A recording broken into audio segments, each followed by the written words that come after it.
সরকারি প্রকল্পের প্রচারের বোর্ডে মুখ্যমন্ত্রীর ছবিতে কালি দেওয়ার প্রতিবাদে প্রতিবাদী কর্মসূচি পশ্চিমবঙ্গ রাজ্য সরকারি কর্মচারী ফেডারেশন রামপুরহাট মহকুমা কমিটির। সোমবার দুপুর 2টোর দিকে মহকুমা শাসকের দপ্তরের সামনে বিক্ষোভ দেখান পশ্চিমবঙ্গ রাজ্য সরকারি কর্মচারী ফেডারেশন রামপুরহাট মহকুমা কমিটির সদস্যরা। গত 2রা আগস্ট বীরভূমের সিউড়ি তিলপাড়া ব্যারেজে ফাটল প্রসঙ্গে বিজেপির কর্মী সমর্থকেরা মুখ্যমন্ত্রীর ছবিতে কালি দেওয়ার অভিযোগ ওঠে এবং তারই প্রতিবাদে আজ তারা প্রতিবাদী বিক্ষোভ দেখান। সরকারি কর্মচারী ফেডারেশনের রামপুরহাট মহকুমার উদ্যোগে আজকে একটা প্রতিবাদ সভা মাননীয় মহকুমা শাসকের দপ্তরে সামনে করা হচ্ছে এই জন্যই যে জননেত্রী এবং মুখ্যমন্ত্রী মমতা ব্যানার্জির ছবিতে দুষ্কৃতকারীরা যে কালি ছিটিয়েছে সেই দুষ্কৃতকারীদেরকে চিহ্নিত করে তাদের উপযুক্ত শাস্তি বিধান করার দাবিতে আজকে আমাদের এই বিক্ষোভ মিছিল। আশা করছি প্রশাসন যথাযোগ্য ব্যবস্থা নিয়ে মাননীয় মুখ্যমন্ত্রী, যে গোটা রাজ্যের মুখ্যমন্ত্রী, শাসক হোক বিরোধী হোক যেই হোক, 10 কোটি লোকের মুখ্যমন্ত্রী, গোটা ভারতবর্ষের মধ্যে অন্যতম শ্রেষ্ঠ মুখ্যমন্ত্রী, সুতরাং তার ছবিতে কালিমা লিপ্ত হওয়ার জন্য আমরা যারা পশ্চিমবঙ্গ রাজ্য সরকারি কর্মচারী ফেডারেশন করি তারা আমরা আঘাতপ্রাপ্ত হয়েছি মনে প্রাণে। তাই বারবার দাবি করি প্রশাসনের কাছে যাতে উপযুক্ত তদন্ত করে দুষ্কৃতিকারীদেরকে শাস্তি বিধান করে।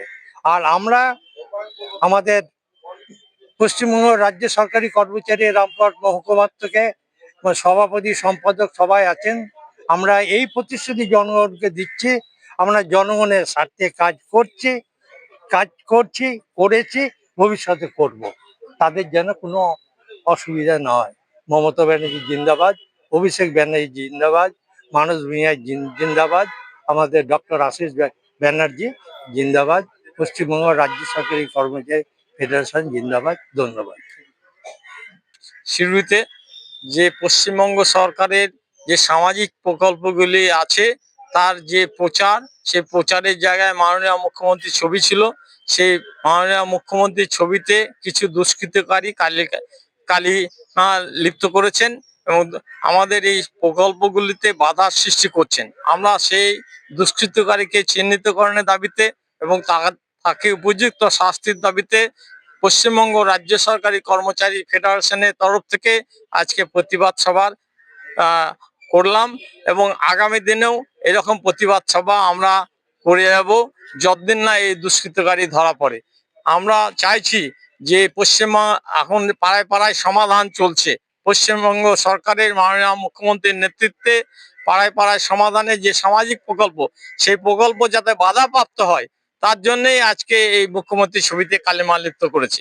কিন্তু এই কালিমা লিপ্ত করে এই প্রকল্পকে থামিয়ে রাখা যাবে না, এই প্রকল্প এগিয়ে চলবে এবং এই সরকার মানুষের পাশে ছিল, আছে, থাকবে এবং আগামী দিনে 2026 নির্বাচনে এই সরকার বিপুল সংখ্যাগরিষ্ঠতা নিয়ে আবার পুনরায় নির্বাচিত হবে, এই আশা আমরা রাখি এবং সেই সঙ্গে যারা এই কাজ করেছে তাদেরকে ধিক্কার জানাই। আমার নাম অনিল মজুমদার, আমি পশ্চিমবঙ্গ রাজ্য সরকারি কর্মচারী ফেডারেশনের রামপুরহাট মহকুমার একজন পর্যবেক্ষক।